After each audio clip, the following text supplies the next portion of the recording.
No one in the great hall made a sound. That was the thing Seraphine remembered most. Not the words, not the cold look in Calem's eyes, not even the presence of the woman standing beside him. What she remembered was the silence. 300 wolves, and not one of them made a sound. Calem Dravenmore was the most powerful alpha in all 7 kingdoms. He was tall, broad-shouldered, and carried himself the way kings do, like the ground beneath him was lucky to be walked on. He had ruled the Silvercrest Kingdom since he was 22 years old, and in all those years, no one had ever dared question him. Not his generals, not his council, not even the apex elders who sat above all bloodlines. And Seraphine had never questioned him either. That was the part that made what happened so painful. She had been his Luna for 3 years. She was not born into nobility. Her mother was a healer in a small border village, where the wolves were taught to keep their heads down and their expectations low. Seraphine had grown up grinding herbs, tending to the sick, and listening more than she spoke. She had a quiet kind of strength, the kind that does not announce itself. When the mate bond found her and Calem at a gathering summit, she had felt it like sunlight breaking through clouds. She had given herself to it completely. She learned the court, its politics, its complicated web of alliances. She spent late nights calming tempers between rival alphas. She negotiated 3 border conflicts away from open war, using nothing but patience and a firm, careful voice. She never asked for recognition. She simply worked. And Calem let her. He accepted everything she built and gave the credit to others, or to himself, or to no one. To him, Seraphine was loyal and useful and quiet. She was a good Luna, in the way that a well-built bridge is good. You only notice it when it is gone. Then Lady Isolde arrived. Isolde came from the Iron Fang clan, one of the wealthiest families in the Eastern Territories. She commanded ships and trade routes. Her family had the kind of influence that moved armies without raising a single sword. She was brilliant, polished, and exactly the kind of woman that ambitious men imagine beside them when they close their eyes and think about power. Calem looked at Isolde and told himself it was strategy. He told himself he was thinking about the kingdom. He told himself that Seraphine would understand, that she would be fine, that a woman as calm as her would simply accept it and move on. He stood in the great hall, on a night the pack had gathered for the winter summit, in front of every major alpha from every bloodline, and he severed the bond. He did not do it quietly.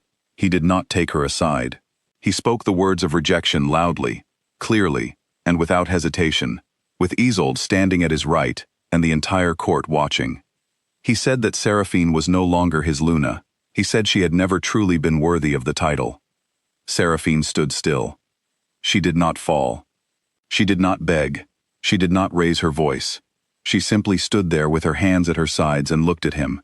And those who watched her closely that night said later that something in her expression shifted, not into anger, not into grief, but into something quieter and far more difficult to describe, like a door closing gently behind a person who has decided, finally, to leave.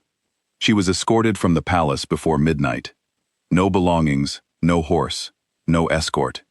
She walked into the dark forest at the edge of the kingdom, and the gates closed behind her. She walked for 3 days. She did not know where she was going. Her wolf, Lyra, a small silver creature that the court had always considered plain and unremarkable, ran low to the ground beside her and said nothing, even in the private way that wolves speak to their humans. They simply moved together through the trees, through the cold, through the long and quiet dark. On the 3rd night, Seraphine's legs gave out at the edge of a pool she had never seen on any map. The water was perfectly still. It caught the moonlight and held it in a way that ordinary water does not reflecting, but glowing, as if the light was coming from somewhere beneath the surface. The air around it smelled like rain, and something older, something that had no name. Seraphine sat at the edge of it, and finally let herself feel everything she had been holding back for 3 days. She did not weep for Calem. She was surprised to discover that. She wept for the years she had spent making herself small. She wept for every time she had softened her voice when she wanted to speak plainly.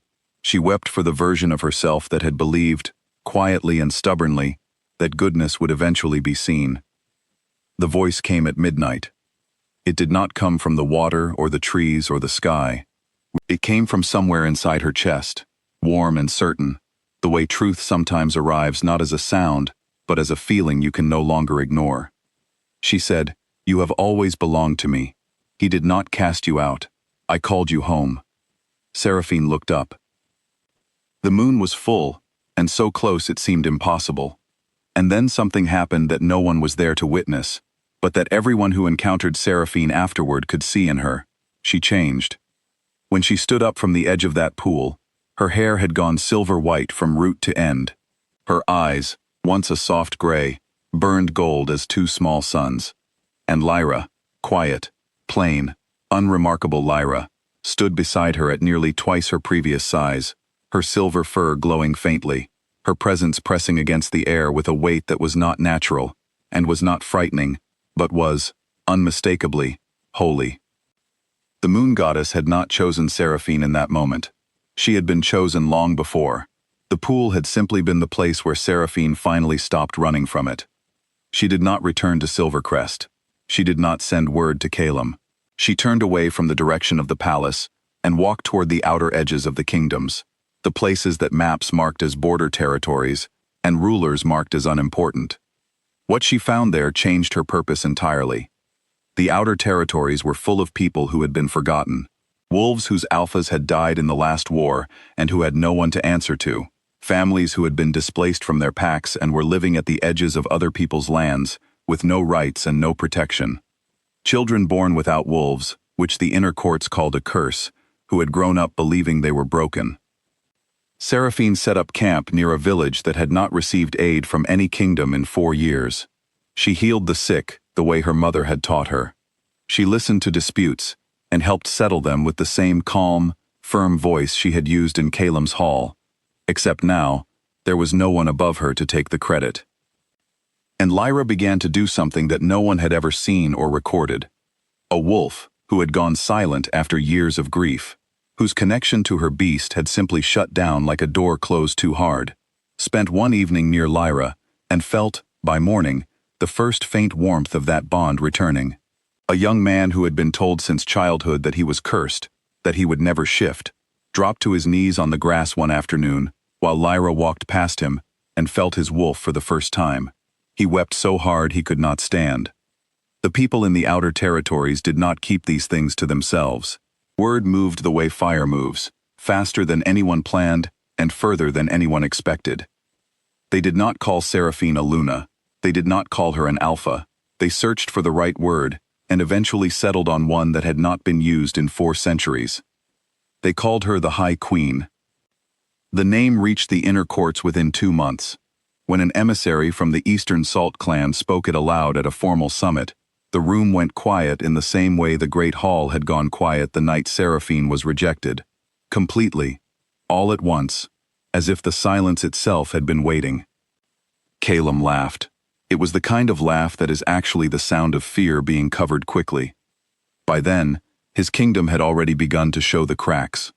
The border dispute he had ignored for 6 months, the one Seraphine had been quietly managing, erupted into an open conflict. The trade agreement she had personally negotiated, a document that had her careful logic in every clause but not a single mention of her name, fell apart within weeks of her departure. 3 of the most respected healers in the palace court resigned and gave the same reason. The spirit of the place had changed. Isolde tried to fill the spaces Seraphine had left. She was intelligent and capable, and she worked hard. But what Seraphine had built was not the kind of thing that could be replaced with intelligence alone. It was trust. It was the slow and patient accumulation of 1,000 small acts of care, and it had no shortcut. Calum ordered his advisors to find a solution.